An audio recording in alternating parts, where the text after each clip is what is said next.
buenas noches, hermanos. Sean todos muy bienvenidos. Estamos muy contentos de poder recibirles en este webinar de Ministerios de Integridad y Sabiduría. Estamos agradecidísimos con el Señor por la oportunidad que nos da de llegar a ustedes a través de este medio y agradecidos por su vida, por el tiempo que ustedes han apartado para estar aquí con nosotros y reflexionar juntos en la palabra del Señor. A modo de introducción, yo quisiera solo como abrir nuestra mente a lo que vamos a estar conversando hoy, antes de darle paso al Pastor Miguel. Y él justamente en uno de sus sermones de esta serie que predicó de Volveos a mí, él mencionaba unas estadísticas que son alarmantes, pero que abren nuestros ojos a la realidad de por qué tenemos que hablar este tema. Y él mencionaba que Barna realizó un estudio en el 2014 y determinó que 3.500 personas abandonaban la iglesia en Estados Unidos cada día. Eso es alrededor de 1.2 millones de personas al año. Y uno podría pensar que esa es la iglesia en Estados Unidos. Pero si somos honestos, es también la realidad de la iglesia hispana. Y nosotros necesitamos abrir nuestros ojos a lo que está pasando a nuestro alrededor, lo que está viviendo la iglesia hispana, los retos que nosotros estamos enfrentando en Latinoamérica. Y tenemos que afinar nuestro oído a ese llamado urgente que el Señor nos está haciendo de regresar a Él. ¿Cómo lo hacemos? Eso es parte de lo que nosotros queremos hablar hoy. No solo entender qué es lo que está pasando, no solo afinar nuestro oído al Señor, pero entender cómo podemos volver al Señor. ¿Cuál es el llamado que Él nos está haciendo? Así que, sin más preámbulo, yo quiero invitarte a que tú, con un corazón receptivo al Señor, con un oído afinado a Él, puedas atender este mensaje y podamos recibir de esta manera al Pastor Miguel Núñez. Amados hermanos y hermanas, gracias por su disponibilidad de tiempo y por darnos el oído para poder exponer un tema que ha cargado mi corazón por varios años, un tema del cual he hablado en diferentes escenarios, de manera que gracias una y otra vez por sacar de su ocupado tiempo y como ya escucharon, quisiera al mismo tiempo poder volver a mencionarlo, y es que permite que Dios te ministre, te enseñe, te ilustre, te cambie, te diga qué hacer con lo que tú tengas que escuchar esta noche. Y yo debo tener la misma disposición porque todos nosotros pertenecemos a una sola familia y obedecemos, ¿verdad? Respondemos a un mismo Dios. La idea de volver a Dios va a quedar clara a lo largo de la exposición prontamente, pero ciertamente eso es lo que ocurre. Cuando nosotros escuchamos que hay personas que están abandonando la iglesia, en realidad el problema comienza con un abandono de Dios que ocurre frecuentemente en tu mente, en tu corazón, aún esté en la iglesia. Y luego entonces lo último que tú terminas viendo es como la persona se separa de esa iglesia donde acostumbraba a ser alimentada con la palabra de Dios y alimentaba su fe. Y todos nosotros tenemos que estar apercibidos de que ese alejamiento de Dios no se da de la noche a la mañana, sino que es algo que comienza paulatinamente, ocurriendo con una pérdida de tu deseo por las cosas de Dios, tu pasión por las cosas de Dios. Ya la palabra no te llama tanto la atención, no produce tanta convicción de pecado, no genera pasión en ti. Y entonces cuando eso ocurre, Dios comienza a llamarnos de diferentes formas. Y yo voy a comenzar con un texto del Antiguo Testamento, precisamente porque en ese texto aparece esta frase de volver a mí, y al mismo tiempo cuando leas conmigo el texto vas a entender la urgencia del mensaje, porque cuando Dios usó esa frase en el Antiguo Testamento le transmitió un sentido de intensidad y de urgencia. La frase aparece en el profeta Zacarías, capítulo 1, versículos 2 al 4. El Señor se enojó mucho contra vuestros padres. Diles pues, así dice el Señor de los ejércitos. Aquí está la frase, volveos a mí, declara el Señor de los ejércitos. Ahora, escucha, esa es la mala noticia. Ellos se habían alejado, pero escucha la buena noticia ahora. Y yo me volveré a vosotros. De manera que Dios está esperando para que el hombre pueda regresar, de manera que él pueda acercarse, dice el Señor de los ejércitos. No seáis como vuestros padres, a quienes los antiguos profetas proclamaron diciendo, así dice el Señor de los ejércitos, volveos ahora de vuestros malos caminos y de vuestras malas obras. Pero no me escucharon ni me hicieron caso, declara el Señor. En otras palabras, yo les hablé, yo los llamé, yo les di urgencia, yo les di profeta, pero no me escucharon, no me hicieron caso. Es como que nadie estaba hablando. Y literalmente eso no ha cesado. Dios puede usar diferentes mecanismos, pero frecuentemente es un susurro al oído, es una convicción de pecado, es algo que te dice, yo necesito cambiar mis formas, mis maneras. Hay algo en inglés que ha sido conocido y publicado, que esta es la frase para describir lo que está ocurriendo en Estados Unidos. Y esto es como se ha llamado, The Great De-Churching. Hay un libro que se publicó años atrás que se llama The Churching, sin el D, of America, cómo América se llenó de iglesias, desde el año 1700 y tantos hasta nuestros días recientes. Pero ahora es todo lo opuesto, cómo América o Norteamérica está cerrando sus iglesias. Sería como el gran abandono de la iglesia. Y cuando se habla de alguien que está the church, que ha abandonado la iglesia, se está pensando en alguien que solía ir a la iglesia por lo menos una vez al mes y que ahora está yendo menos de una vez al año. Y eso se considera una persona que está fuera de la iglesia. Si eso suena como llamativo o provocativo, el hecho de que tú pasaste de una vez al mes a quizás menos de una vez al año, piensa en esto ahora. En Estados Unidos hay 40 millones de norteamericanos que hace 25 años estaban asistiendo de manera más o menos regular a sus iglesias y que hoy no lo hacen. 40 millones de personas. Los cálculos se han hecho pensando en que el norteamericano promedio evangélico da aproximadamente un 2.5% de su ingreso a las iglesias y se estima que eso implicaría una pérdida de ingreso de casi 25 billones, con B, billones de dólares que no estarían disponibles para las iglesias para poder hacer todo lo que necesitan hacer, incluyendo sus obras de bien, incluyendo aquellas ayudas, ¿verdad?, humanitarias que han provisto a lo largo de los años. Imagínate el impacto que va a tener en los próximos años el hecho de que esto haya estado ocurriendo. Las estadísticas están disponibles más o menos desde en los últimos 80 años de la historia reciente, desde cuando las estadísticas se han estado llevando. Y por primera vez en esos 80 años, se estima que hay más norteamericanos que no asisten a ninguna iglesia que aquellos que sí asisten. Y eso de nuevo nos da una idea de la seriedad del problema. Nosotros en Latinoamérica pudiéramos estar experimentando esto ya de cierta forma, pero si no lo estamos experimentando porque vemos quizás un nuevo renacer, despertar en nuestras naciones, tenemos que prestar atención a nuestra hermana del norte, como le dijo Dios al reino del sur en Israel, porque las cosas que le ocurrieron al reino del norte terminaron ocurriendo en el reino del sur y eso pudiera ser lo mismo con nosotros.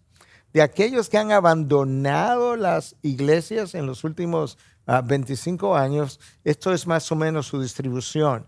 Un 45% de ellos representan presbiterianos, iglesia tradicional, metodista, un 37%, y los bautistas sureños, que es la organización o la denominación más grande de Estados Unidos, un 26%. Hace apenas varios años atrás, 3 años quizás, 4 años, que la Convención Bautista Sureña reportaba una membresía de 16 millones de personas. Sabemos que esos números no son exactos, pero tomemos el número. Y en unos 3 o 4 años, ahora la membresía ha bajado en 3 millones. 13 millones de personas asisten hoy o son parte de la Convención Bautista Sureña. Es interesante, ¿verdad?, que cuando los estudios fueron hechos y comparados, el porciento de personas saliendo de iglesias evangélicas o protestantes y de iglesias católicas era más o menos el mismo, 32%.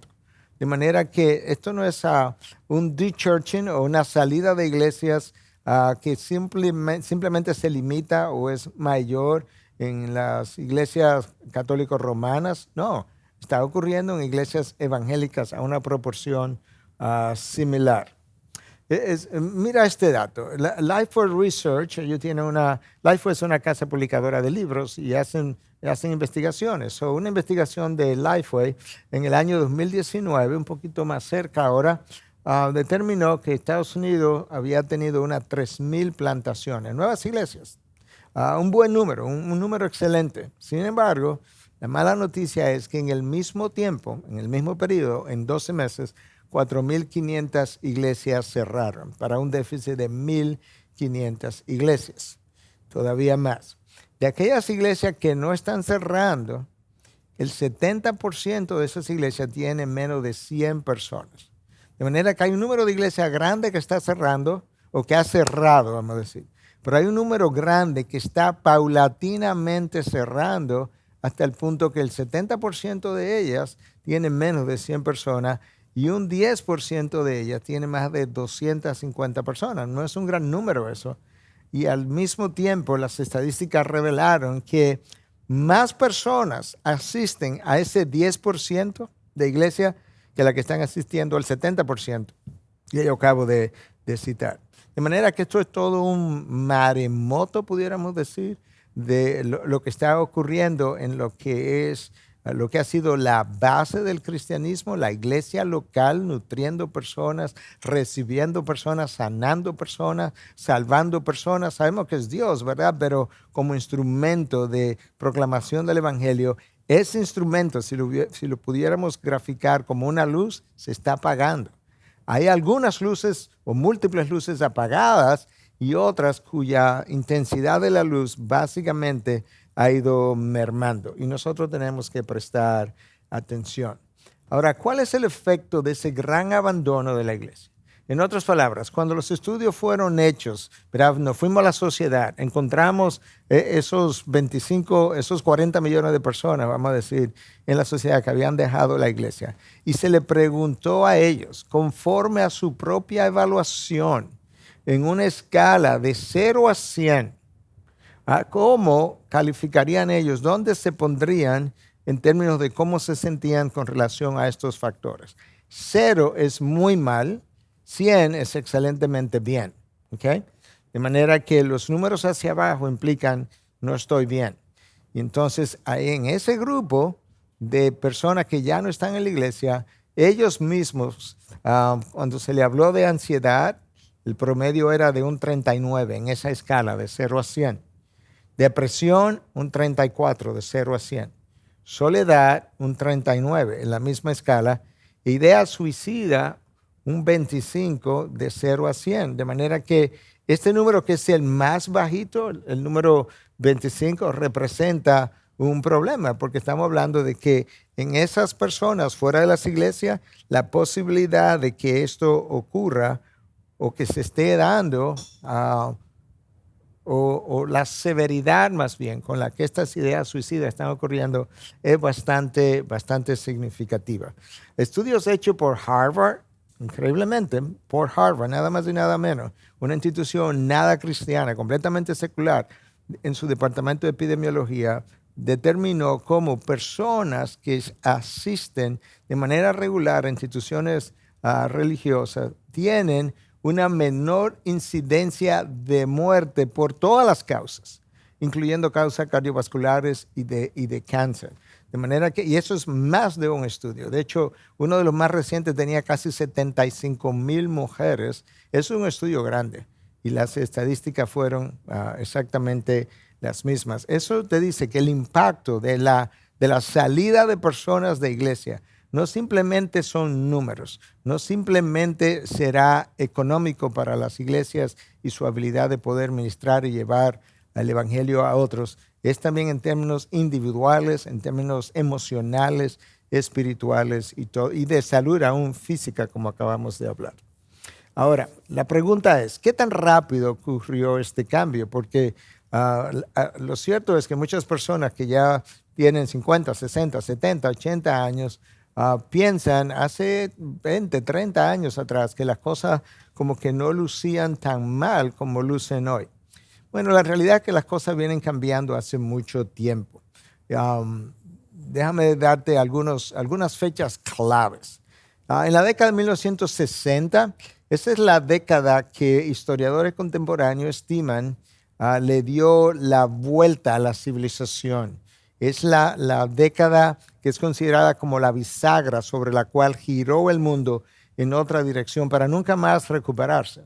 La década del 60, eso no hace tanto tiempo, hace 60 años de eso. De hecho, Carl Truman, un historiador cristiano contemporáneo, estima que la secularización de la sociedad americana ha ocurrido en esos 60 años.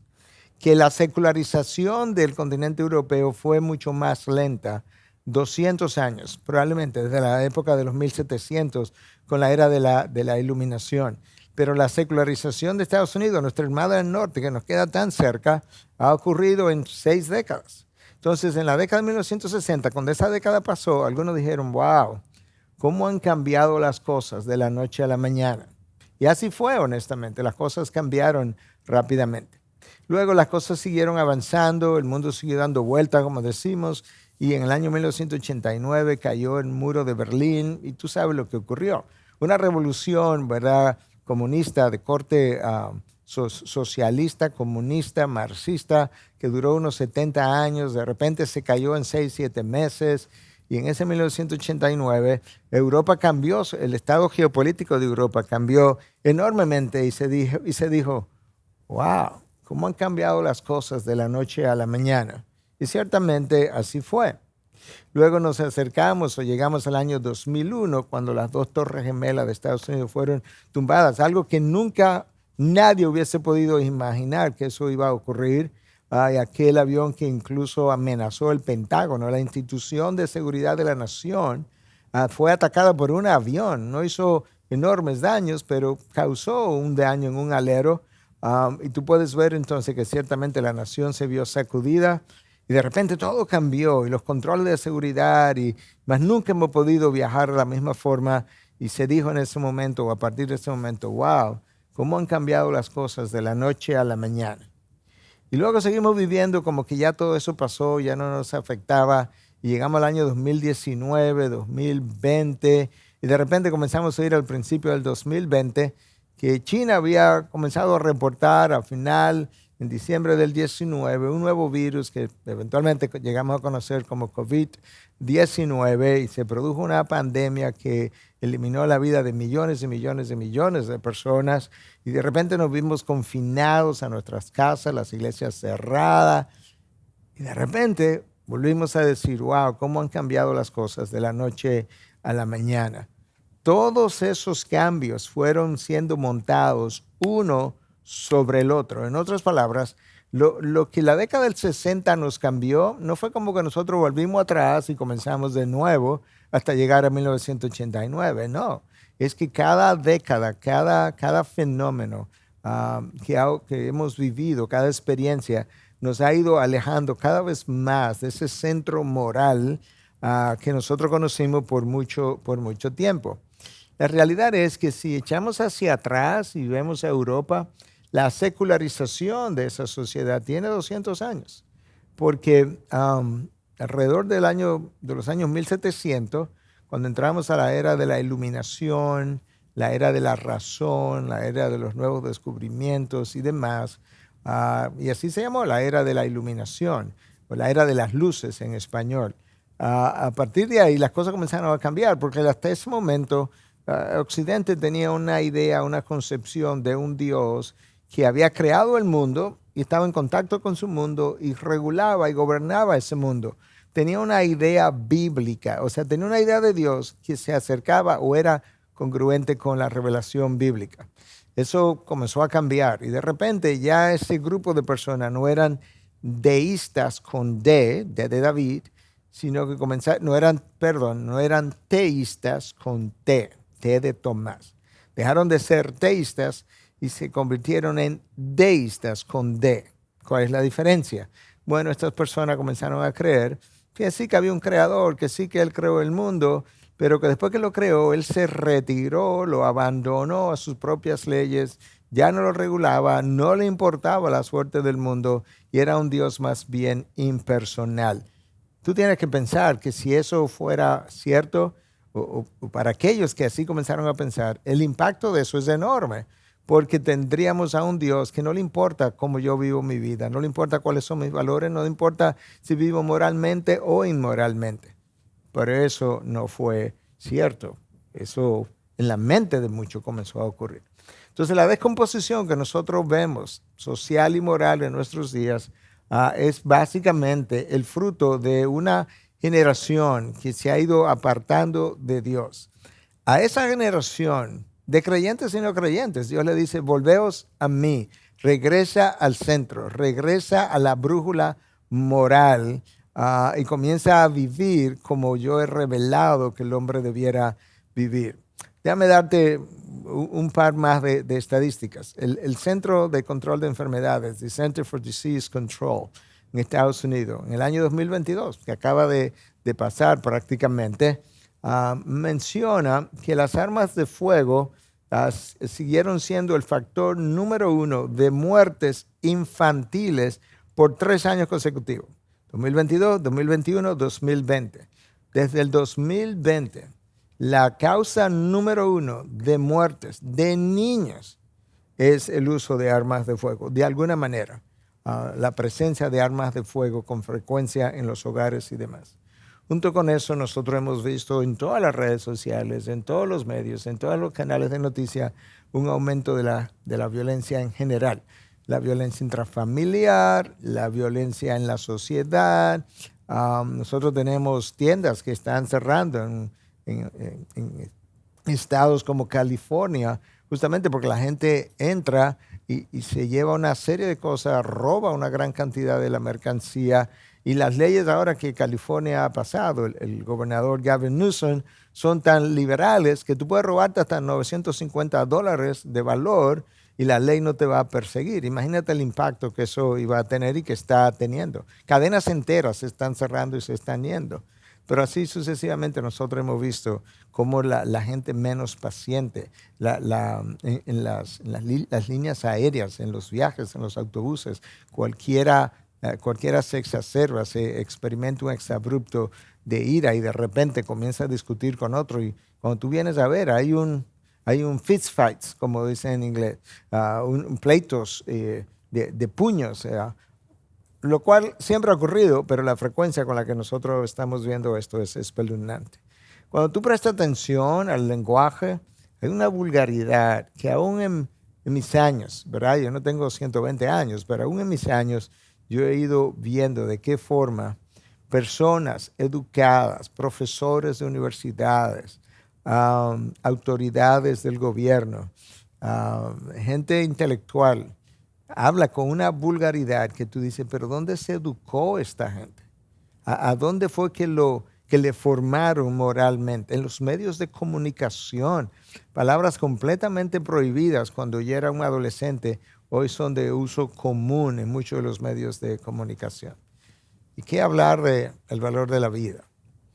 Yo creo que la mejor ilustración de lo poco que valoramos la vida es el aumento del aborto. Y no solo el aumento del aborto, pero la vehemencia con la cual la gente, mujeres a que se embarazan, defienden el derecho de matar su propia criatura en sus vientres simplemente porque entiende que su individualidad, su libertad, su futuro y la libertad de su futuro está por encima de cualquier otra consideración de valor moral.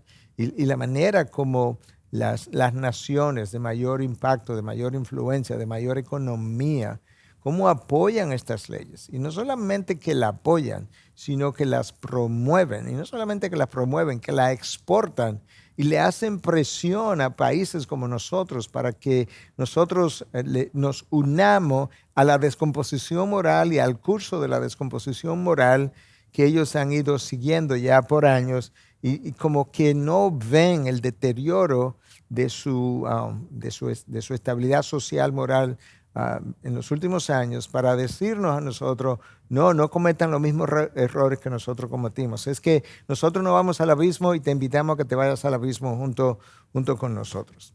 Y eso es donde nosotros estamos hoy en día. ¿Y qué hablar de esta ideología de género? Donde ahora entendemos, y vamos a hablar un poco más acerca de eso más adelante, pero donde entendemos que básicamente yo soy un hombre, pero quizás yo lo que soy es un hombre atrapado en el cuerpo de una mujer y en realidad yo lo que soy es una mujer. Y ahora tú tienes que validarme mis emociones, mis sentimientos y pensar que hay gente que se dice que no es ni hombre ni mujer, otros que son, no son binarios, son otra cosa, o son transgender, ¿verdad?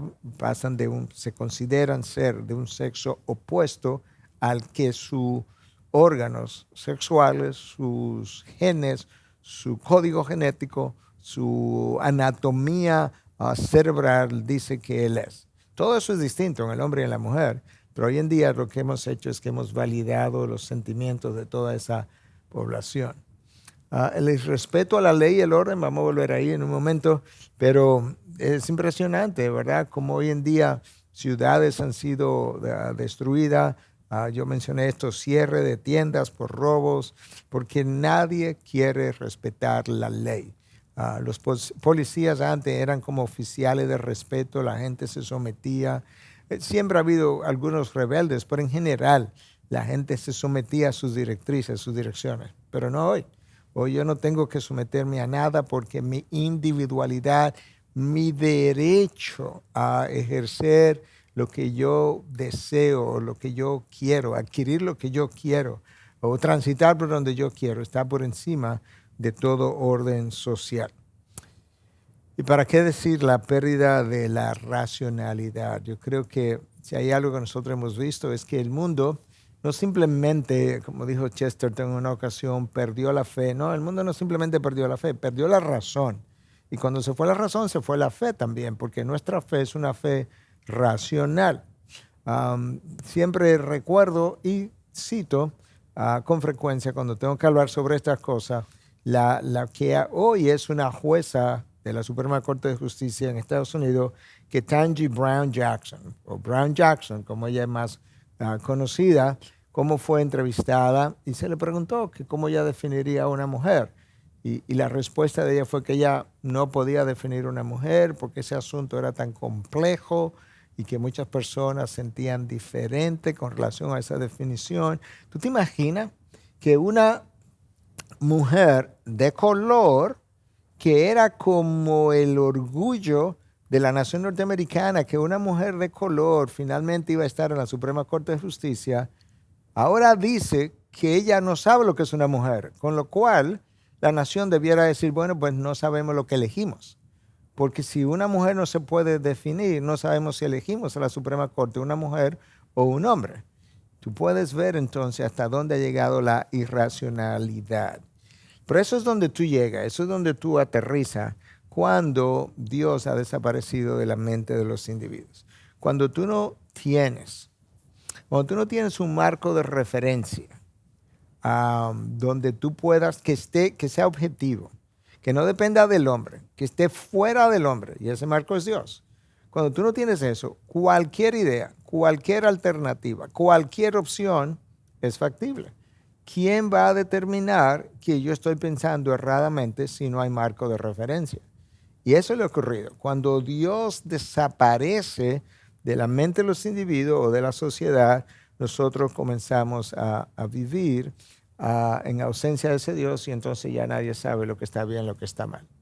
Nosotros estamos en medio de una generación que prefiere vivir entretenida, prefiere el entretenimiento, el famoso síndrome de Peter Pan. O sea, Peter Pan fue una novela escrita creo que al principio de los años 1900 y la idea era que de este niño que no quería crecer, no quería hacerse adulto. Bueno, hoy en día hay adultos que tampoco quieren crecer de su adolescencia.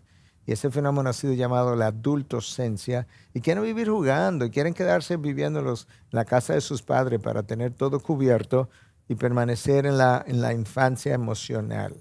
No sabe pensar, no quiere pensar, discernir le cuesta trabajo, no saben discernir.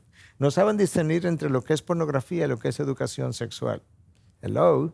O sea, que tú quieras enseñarle a niños de 9 y 10 años y a veces hasta menos, a enseñarle cosas que son pornográficas y llamar eso educación sexual. La única forma de explicar eso es que tú hayas perdido la razón y que ahora tú no sepas discernir la verdad del error. Ese hombre prefiere soñar antes que decidir vivir como soñando con pajaritos en el aire. Él prefiere vivir el aquí, el ahora, el presente, antes que pensar en el futuro, antes que pensar en dejar un legado para la próxima generación o para la próxima sociedad. No quiere construir un mañana, a él no le interesa el mañana, porque lo único que le interesa es su mundo personal, individual. Por consiguiente, ese mundo existe ahora y existe aquí. Y el resto, a él no le interesa, no le importa, ni siquiera piensa en eso. Y eso es lo que ha sido conocido entonces como el eclipse de Dios. En otras palabras, Dios desapareció de la mente de muchos. Muchos niegan a Dios. Eso sería un ateísmo, ¿verdad?, clásico. Pero otros no lo niegan, pero viven como si Dios no existiera. De manera que ellos son ateos prácticos. Dios ha sido eclipsado. Ahora la pregunta es, ¿cómo tú eclipsas, cómo tú concibes a un Dios infinito eclipsado? Porque eso sonaría como una imposibilidad. Y en cierta manera lo es. Pero hay una manera metafórica como nosotros pudiéramos pensar en ese eclipse de Dios. Mira esta gráfica. Esto es, la gráfica está bastante clara. Nota este sol, cómo es mucho más grande que esta luna. Y sin embargo, este sol puede ser eclipsado completamente por la luna. La pregunta es, ¿cómo eso ocurre? Bueno, este sol es 400 veces más grande que la luna, pero al mismo tiempo está unas 400 veces más distante de la Tierra que lo que la luna está. Por consiguiente, cuando tú alejas el sol, por así decirlo, la luna, que es 400 veces más pequeña, es capaz de eclipsarlo. Ahora, o sea, obstruye su luz. ¿Qué es lo que ocurre?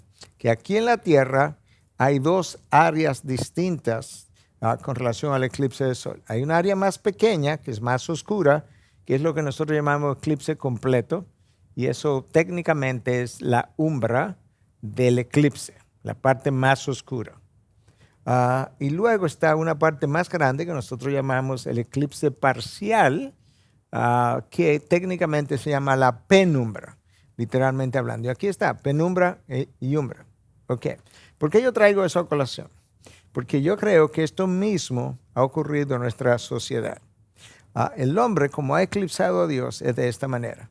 Número uno, él ha empujado a Dios cada vez más lejos de su mente y de su sociedad. Por tanto, Dios es como muy pequeño en su mente, en su concepción, en su vida. Pero al mismo tiempo, el hombre, que es bien pequeñito en términos, comparado con Dios, sería como esto, ese hombre se ha crecido en su idea de él mismo, un hombre autosuficiente, un hombre libre, autónomo, que no rinde cuentas a nadie. Por tanto, ahora tú tienes un eclipse de Dios, un hombre grande y un Dios distante, pequeño en su mente. Eso ha producido en el mundo dos sombras, una penumbra y una umbra. Entonces, esta es mi idea. En la penumbra está la iglesia que recibió luz y que todavía tiene luz por medio de la palabra, pero la iglesia ha sido influenciada por el mundo. Como ha sido influenciada por el mundo, mucho de lo que la iglesia debiera ser y hacer no lo es ni lo está haciendo porque está en penumbra. Ha perdido el impacto de esa verdad que una vez conoció. Pero el mundo está en la umbra, en el eclipse total, en completa oscuridad. Cuando la reforma comenzó, en el año 1517 con Martín Lutero, la frase que ellos acuñaron para como ayudarles a entender qué había pasado fue esta. Post tenebrax lux, después de las tinieblas, oscuridad. mucha oscuridad anterior a la Reforma porque la Biblia había estado puesta en un closet y la predicación de la verdad de Dios, la luz de Dios no estaba alumbrando, no estaba iluminando. Entonces ahí vino esa era la tiniebla. Pero cuando la luz salió del closet, cuando la palabra de Dios salió del closet, luz. Ahora se está hablando de que estamos caminando hacia atrás. Post lux, tenebrax. Después de la luz, tinieblas. Porque recibimos la luz, recibimos la revelación de Dios, recibimos el impacto, vimos los grandes cambios del mundo occidental en Europa y Estados Unidos, Canadá y en parte aún nosotros, pero de repente estamos volviendo a la oscuridad y estamos regresando en términos de la descomposición moral y social. Entonces a esto ya yo me referí. Y entonces esto es como se ha producido. Un Dios eclipsado en la mente, una sociedad en oscuridad y en caos, pero una iglesia mundanalizada. En vez de la iglesia evangelizar el mundo ha mundanalizado la iglesia. El resultado de eso es que hay una desintegración de instituciones de estabilidad. ¿Cuáles son esas? Bueno, piensa por un momento. El matrimonio, la familia, y luego seguimos la iglesia, el Estado. Todas esas instituciones que acabo de mencionar fueron dadas por Dios con áreas de autoridad conferidas a cada una de ellas. En el matrimonio hay un área de autoridad o una figura de autoridad. En la familia, que es el esposo. En la familia hay figuras, padre y madre, de autoridad. En la sociedad hay una figura de autoridad que es el gobierno de turno. En la iglesia hay autoridades, los pastores. Pero pensando en la década de 1960, algo que se me quedó atrás por mencionar, es que la frase que caracterizó esa década fue esta: cuestiona la autoridad. La década que actuó como bisagra para darle la vuelta a la civilización tenía una frase que la caracterizó: cuestiona la autoridad. Cuando tú cuestionas la autoridad a nivel del matrimonio, a nivel de la familia, a nivel del gobierno, a nivel de la iglesia, claro que lo va a hacer porque tenemos 60 años de influencia de esa idea que nació. Ahora, ¿qué te queda? Porque esas áreas de autoridad eran representativas de la autoridad de Dios. Nadie tiene autoridad sobre ti. Tú quedas como la persona autónoma, individual, que decide tu propio destino. Entonces, el matrimonio ha sido afectado, la familia ha sido afectada, la educación ha ido quedando en manos del Estado, lamentablemente, porque el Estado quiere educar, los estados de hoy. Eso no era así hace 60 años, pero los estados quieren educar de manera secular, con toda esta nueva ideología de género que tenemos encima. Hemos producido una sexualización de la infancia. Es como si la sexualidad humana definiera lo que el ser humano es y cómo debiera vivir.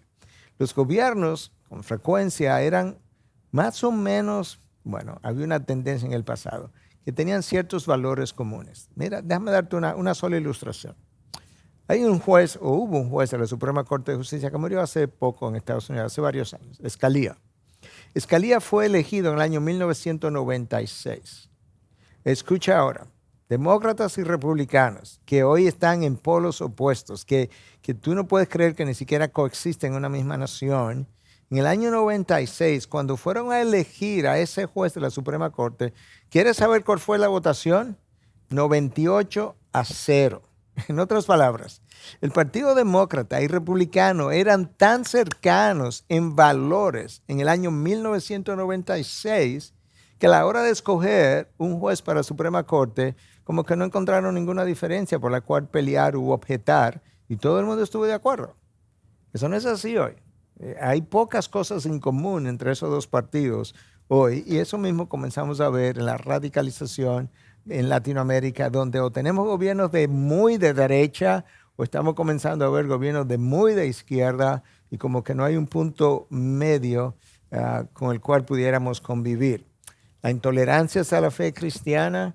Hoy se habla mucho de que debiéramos ser tolerantes, pero resulta que la única intolerancia tolerable es la intolerancia hacia la fe cristiana. Si tú eres intolerante a los cristianos o contra los cristianos, no hay problema.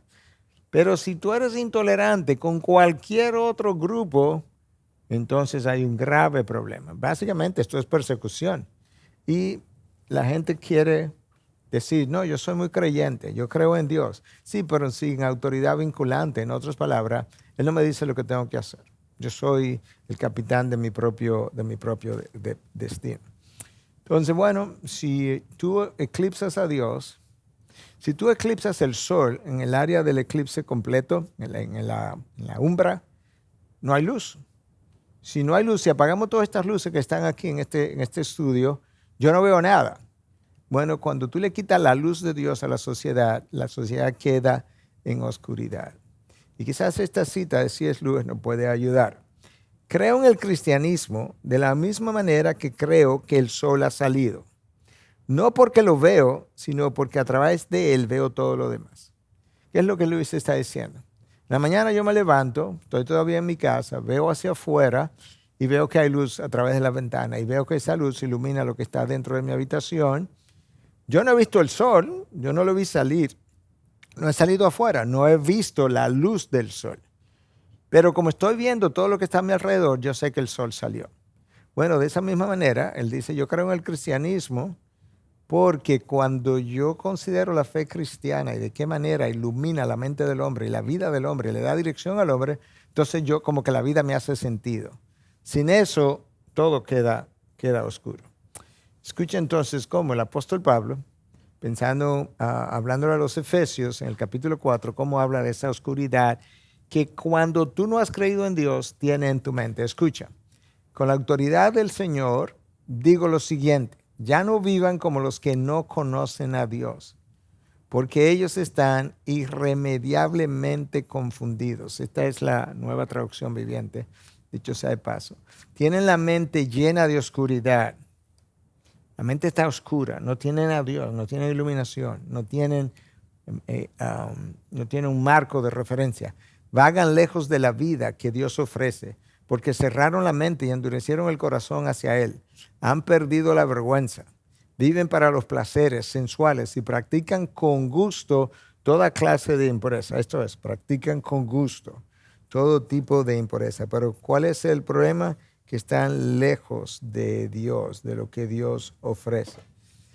Eso es lo que ahora nosotros vemos de manera más generalizada en una sociedad que llegó a recibir lo que es la luz de Dios. Ya yo hice referencia a esta umbra y penumbra, de manera que vamos a continuar. Entonces, cuando tú consideras este eclipse de Dios, llega a la conclusión, las condiciones sociales con las que nosotros vivimos no son un accidente, son simplemente la explicación de lo que ha sido el rechazo o el reflejo del rechazo del Dios que le dio orden. ¿Recuerdas cómo en Génesis 1.1 se nos dice que en el principio Dios creó los cielos y la tierra? Y en Génesis 1.2 se nos dice que la tierra estaba vacía, que estaba oscura, que estaba sin orden. Luego Dios intervino y le dio orden a todo lo que había. Bueno, la sociedad desorganizada, en desorden, cuando recibió la luz de Dios, en la época de la Reforma, cuando la palabra de Dios se expandió e impactó naciones en Occidente, muchas naciones tomaron forma, orden, impactó la política, la economía, la ética de trabajo, el sentido de justicia, las cortes, una serie de cosas.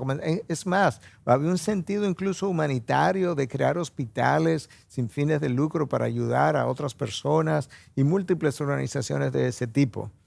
Cuando Dios se va, todo eso se va. Y la sociedad vuelve otra vez al caos, porque ya Dios, que es quien da el orden, ya no está. Entonces esto es lo que nosotros vemos y de lo cual hemos estado hablando desde otra forma. Hay un aumento de la ansiedad, de la depresión, del suicidio, aumento de la violencia intrafamiliar, la desigualdad, de las injusticias, la corrupción administrativa. Oye, cada gobierno que antes se distinguían por tener una relativa buena administración, donde siempre ha habido corrupción, pero como que se oía poco acerca de esa corrupción. Hoy en día es como la norma, la gente sube al poder esperando poder malversar fondos y enriquecerse. Estamos llenos de prejuicios, privilegios, abusos y todo lo demás. pero eso solamente es la consecuencia de un alejamiento de Dios. De ahí la razón que nosotros tenemos, o la necesidad, la urgencia que tenemos de volver a Dios. ¿Sabes por qué? Porque la primera gente, el primer grupo de personas que tiene que volverse a Dios es la iglesia de Dios. El creyente no se puede volver a Dios si no tiene quien le predique para él dejar su incredulidad, su ateísmo, y venir a Dios por primera vez. Cuando Dios dice, volveos a mí, Él no le está hablando de manera primaria al incrédulo, porque en ese caso Dios tendría que decirle, ven a mí por primera vez. Cuando Dios le dice, volveos a mí, al pueblo de Israel, es a su pueblo, a quien Él se le reveló, a quien Él le dio revelación, quien estuvo en un momento dado más cerca a Él, se alejó y a su pueblo le dice, volveos a mí. Y es por eso que Dios inspiró en su palabra, en 2 Crónicas, nosotros leemos el texto famoso de si se humilla mi pueblo, sobre el cual es invocado mi nombre, y si se humilla y ora y se aparta de sus malos caminos, entonces yo volveré, oiré desde los cielos y sanaré la tierra. Pero Dios le dice, si se humilla, ¿quién? ¿El inconverso? No, mi pueblo. De manera que muchas veces las condiciones sociales, morales de una nación dependen mayormente de la condición de la iglesia, que no está haciendo su función de sal y tampoco está haciendo su función de luz para el mundo. Ni sal de la tierra, ni luz para el mundo, y el mundo queda entonces en oscuridad. Escucha estos varios versículos que nos quedan por revisar, porque yo creo que esto nos va a dar una idea del sentido de urgencia que nosotros tenemos hoy en día. A través del profeta Oseas, capítulo 4, versículo 1 al 3, Dios dice, escuchen la palabra del Señor, israelitas, porque el Señor tiene querella, esa es la palabra, es como que estamos querellando. Dios ha ido a la corte y Dios se ha convertido en el acusador del pueblo y Él tiene una querella contra los habitantes de la tierra. Pues no hay fidelidad, ni misericordia, ni conocimiento de Dios en la tierra. Claro, porque si no hay conocimiento de Dios, no puede haber misericordia, no puede haber fidelidad. Solo hay un falso juramento, mentira, asesinato. Ahí está el aumento de la violencia. Robo, aumento de la violencia. Adulterio, infidelidad. Emplean la violencia, homicidio, tras homicidio se suceden. Por eso la tierra está de luto y desfallece todo morador en ella.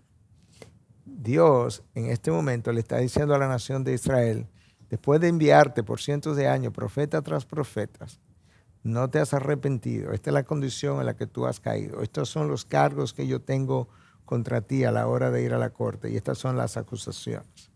Nosotros tenemos hoy en día, nosotros hemos avanzado hacia un colapso de la civilización.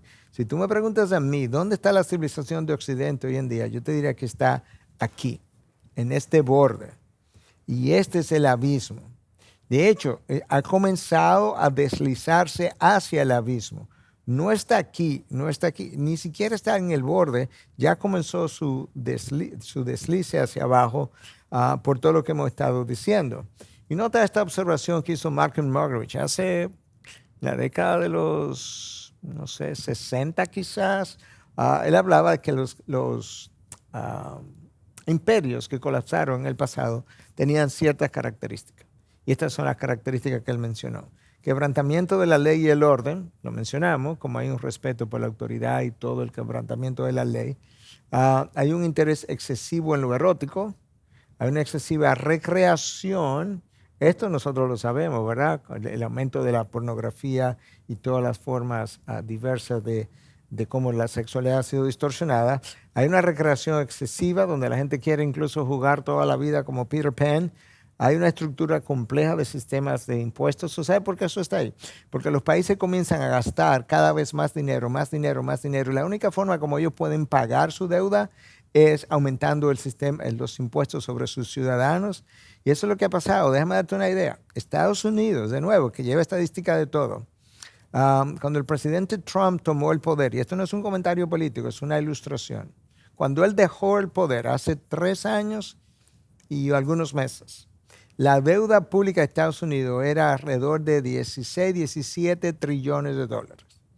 En los últimos 3 años y algunos meses, la presente administración de Estados Unidos aumentó, esa es la deuda de Estados Unidos de toda su historia, 17 trillones de dólares. En los últimos 3 años y unos meses, la deuda de Estados Unidos aumentó de 17 trillones a 33 trillones de dólares. Duplicó la deuda de toda la historia en 3 años. Impresionante. ¿Quién va a pagar por eso? Bueno, van a pagar los ciudadanos. ¿Cómo lo van a pagar? Con impuestos. Por eso era que el pasado presidente de Estados Unidos, Ronald Reagan, decía que la inflación es el sobregasto del gobierno que nadie pensaba, o que todo el mundo pensaba que no le iba a costar nada a nadie. No, claro que le va a costar algo, y mucho, y a muchos. ¿A quiénes? A los ciudadanos que van a pagar con impuestos. Por eso en el colapso de una civilización está eso, y un aumento del aburrimiento. La gente llega a experimentar tanto con el placer que se aburre. Nosotros fuimos advertidos en la palabra de Dios de qué estaría ocurriendo en lo que los tiempos avanzaban. Yo no estoy diciendo que esta frase de Timoteo es el cumplimiento hoy, pero se parece mucho. Escucha, pero debes saber esto, que en los últimos días vendrán tiempos difíciles, porque los hombres serán, nota esto, amadores de sí mismos. Okay, deja eso ahí un momento. Avaros, jactanciosos, soberbios, blasfemos, desobedientes a los padres, ingratos, irreverentes, sin amor, implacables, calumniadores, desenfrenados, salvajes, aborrecedores de lo bueno, traidores, impetuosos, envanecidos. Escucha ahora. Amadores de los placeres. ¿Tú notaste los 2 portalibros? Tienen que ver con una distorsión del amor. Amadores de sí mismos, ¿cómo se llama eso? Narcisismo. Y amadores de los placeres. ¿Cómo se llama eso? Narcisismo también, hedonistas. Esos son los 2 portalibros dentro de los cuales tú encuentras todas estas otras características de los hombres en los últimos días que nosotros estamos viendo hoy en día. Es interesante porque el texto que acabo de mencionar comienza y termina con amadores de sí mismos, amadores de los placeres. Estos autores escribieron este libro que se llamó La epidemia narcisista. En este libro ellos dicen que esa epidemia comenzó en el año 1970 y ahora yo te voy a mostrar cómo o qué revelaba que eso estaba comenzando en la época del 70 y que hubo un segundo pico en el año 2005-2006 cuando apareció YouTube y Facebook. Claro, porque ahora con YouTube y Facebook todo el mundo dice, mira, aquí estoy yo, mira lo que me estoy comiendo, mira dónde estoy, en París, en Italia, en tal restaurante, mira con quién ando, mira una foto con fulano y con perencejo, como que de repente yo soy alguien importante porque estoy en este lugar o con esta persona. Pero esto comenzó en la década del 70, inmediatamente después de esa famosa década del 60 que le dio la vuelta a la civilización. Si comenzó en el 70, ¿habían indicios en el 70 de que estábamos despertando a un narcisismo no conocido? Bueno, mira los 3 de los libros más vendidos en la década del 70. Yo estoy bien y tú estás bien. Nadie está mal. Todo el mundo está bien. ¿Por qué? Porque nadie puede cuestionar el yo. El yo, si tú te sientes bien, tú estás bien. Tus zonas erróneas, que fue yo no leí estos libros, literalmente. No leí el tercero, pero leí los 2 primeros. Y de hecho compré momentáneamente, yo era un adolescente básicamente en ese momento, compré algunas de las ideas. Tus zonas erróneas, en otras palabras, estas son cosas que tú tienes, las cuales tú tienes que deshacerte, pero básicamente estaba todo centrado en la idea de que yo defino lo que yo quiero ser. Y ganando a través de la intimidación. Ese libro fue publicado en el año 1973 y eso era la revelación de que estábamos despertando un nuevo narcisismo y alimentando ese narcisismo. Escucha esta frase de G.K. Chesterton cuando decía, la falta de sentido no proviene de estar cansado del dolor, sino que la falta de sentido proviene de estar cansado del placer. Nos hemos agotado en esta cultura indulgente. Experimentamos este placer, este placer, este placer, este placer, este placer, y de repente estamos exhaustos y nos cansamos, porque el narcisismo ha sido como el caldo de cultivo donde todas estas nuevas ideas han crecido y donde el individuo comienza a querer ser considerado de forma individualista por encima de la comunidad.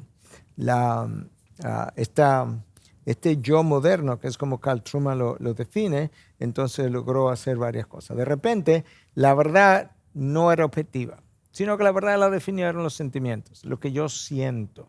Yo me siento ser mujer, yo me siento ser hombre. Entonces, lo que yo siento es lo que a mí me da identidad. O sea, yo me identifico como mujer, ahí es donde está mi identidad. Cuando tú dices que yo no soy mujer, sino que yo soy un hombre, resulta ahora que yo me siento que tú has atacado mi identidad. Como atacaste mi identidad, ahora tú eres un prejuiciado contra mí. Y con esta frase tan oída es con la que Carl Truman comienza su libro, soy un hombre atrapado en un cuerpo de mujer. Esto tiene que ver con eso. Entonces, ¿qué fue lo que cambió para que llegáramos ahí? Dios fue eclipsado y sin ese marco de referencia ya nosotros no tenemos cómo juzgar. Escucha lo que Malcolm Muggeridge predicó, porque esto fue un mensaje que él en algún momento habló, predicó, compartió y que fue transcrito y que nos da una idea. Se llama La verdadera crisis de nuestro tiempo. La causa fundamental de nuestros problemas, ¿qué es? Que hemos perdido nuestro sentido de un orden moral en el universo, sin el cual no se puede lograr ningún orden en absoluto, ni económico, ni social, ni político. Para los cristianos, por supuesto, este orden moral se deriva de ese momento, terrible, pero en realidad como ese gran momento. Mientras todas las cosas estaban en un silencio sereno y aquella noche estaba en medio de su rápido curso, tu palabra todopoderosa saltó del cielo desde su trono real, saltó hacia abajo para habitar entre nosotros, lleno de gracia y de verdad. Tú sabes de quién está hablando, de Cristo Jesús. Así fue como nació nuestra civilización occidental. No se deriva del origen de las especies de Darwin ni del manifiesto comunista, ni siquiera de la Declaración de Independencia de los Estados Unidos, sino del gran drama de la encarnación. Así nace nuestra cultura occidental, tal como se transmite en el Nuevo Testamento. Abandonar o repudiar finalmente esta palabra todopoderosa sería seguramente acabar inexorablemente, subraya eso, con 2000 años de historia y a nosotros mismos con ellas. Eliminar la palabra de Dios es acabar inexorablemente con 2000 años de construcción de la historia occidental, de la cultura occidental, y con esa destrucción lo destruiremos nosotros mismos. Simplemente esto es como un ejemplo, lo voy a citar muy rápidamente, pero hay un grupo de personas hoy en día que se conocen como Therian, en inglés, Therian, y esas personas se consideran que son animales. Ellos se consideran que son animales. Uno considera que son vampiros, otro considera que son un gato, que son un perro. Y hay una colonia como de 3,000 personas ahora mismo en la comunidad de Houston. Imagina 3,000 personas, seres humanos que creen que son animales, que viven como animales, se visten como animales y que van incluso a la intemperie a vivir como tal. Pero esto es como se definiría. Un Therian es básicamente alguien que cree espiritual o mentalmente que es un animal. Eso lo dice alguien que vive como un Therian y que dirige un grupo como tal. Él se identifica como un vampiro. Y entonces como Therian, como un vampiro, le dijo a Fox 26 News, que es un canal en Estados Unidos, que su identidad es tanto la de un lobo como la de un cuervo. Es un vampiro, un lobo, es un cuervo. Ahí llegamos. Porque ahora, ¿cómo tú le dices a un hombre que se siente ser mujer que, ok, está bien, tú eres mujer, pero el de al lado se siente ser un lobo, un vampiro? ¿Cómo yo le digo a él que no? Porque ambos lo que están basando la verdad es en sus sentimientos. Y esto es lo que ha ocurrido. Cuando Dios vio que su verdad revelada en la creación, en su diseño, ha sido suprimida, Dios se aira contra ese hombre. Y eso es lo que dice Romanos 1, del 18 al 20, porque la ira de Dios se revela desde el cielo contra toda impiedad e injusticia de los hombres. Escucha ahora, que con injusticia restringen la verdad o suprimen la verdad, dicen algunas traducciones.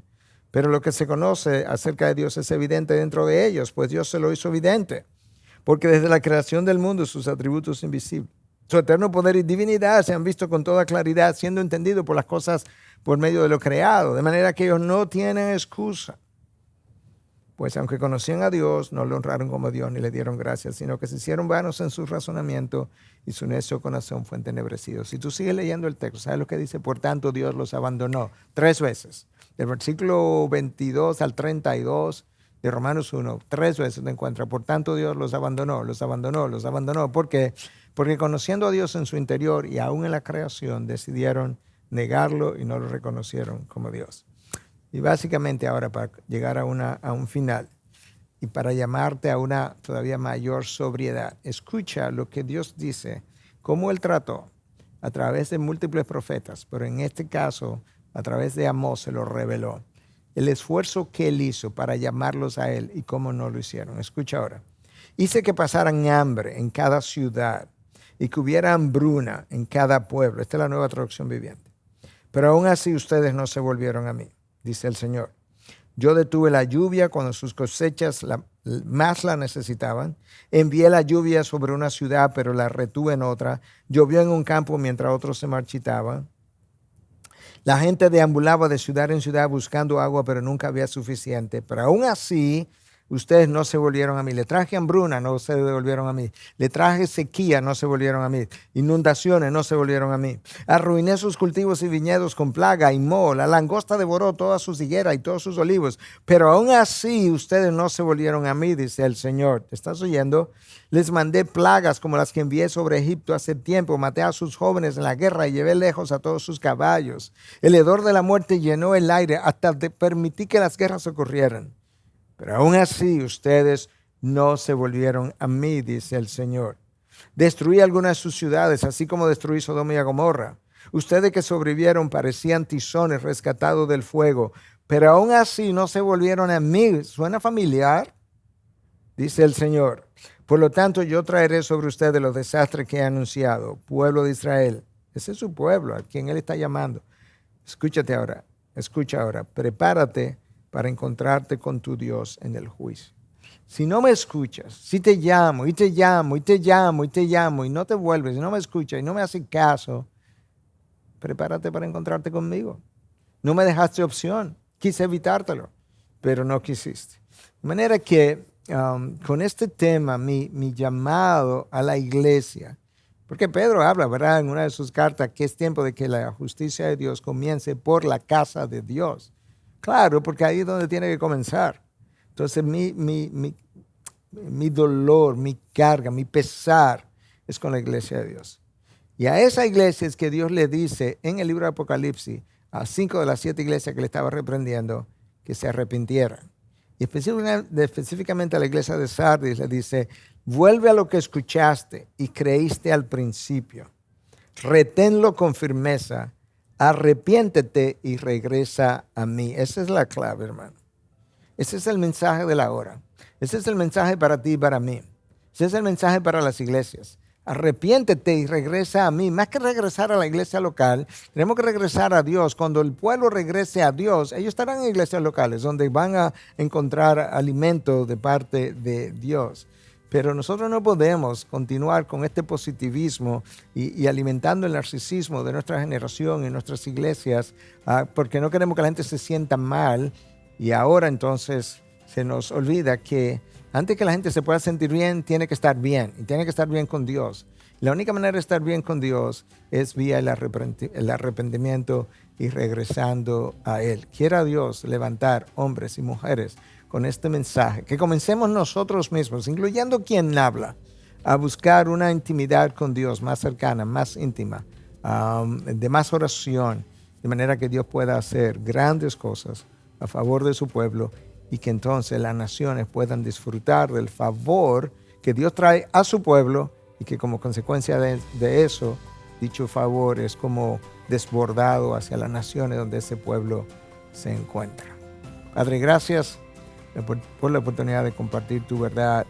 Sé tú con todos nosotros. Levanta voces proféticas, no en el sentido de andar profetizando, sino de exponer tu palabra en medio de tu pueblo y para la sociedad misma, de manera que nosotros podamos recobrar el sentido de salir luz otra vez y ser la columna y el sostén de la sociedad, columna y sostén de la verdad, como tú declaraste a tu iglesia en una de las cartas de Pablo para Timoteo. Gracias por tu espíritu y por tu palabra. En Cristo Jesús. Amén.